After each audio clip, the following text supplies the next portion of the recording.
So one of my favorite temporalis releases is to turn the head at a 45-degree angle. I'm going to take one hand and use my fingers to hold the temporalis on this side, and the palm of the other hand can just rest on temporalis, and I'm taking those and I'm going to put a little pressure and then squeeze both of them up towards the top of the head.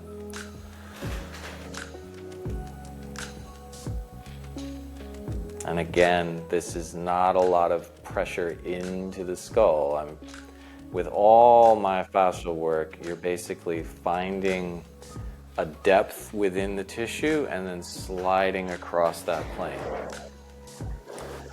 Then, after I get the temporalis on this side, I can come down in for masseter. So finding the temporalis tendon up here, we can do a little cross fiber friction, and then fascially slide down masseter. With somebody like Christopher who's got a beard, you got to make sure to work slow so that you're not pulling hair. And then you can look for and find little trigger points and do some gentle cross fiber friction on them.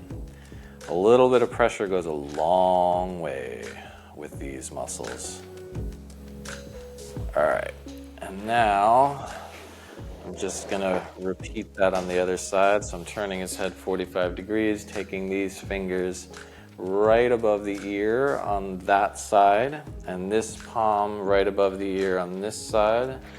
And I'm just gonna squeeze a little tiny bit and then pull that whole thing up towards the top of the head.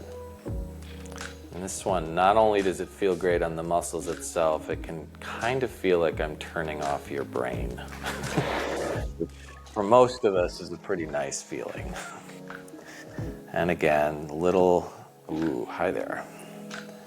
Little cross fiber friction on the tendon of temporalis, which is just above the ear, just in front of it for most people.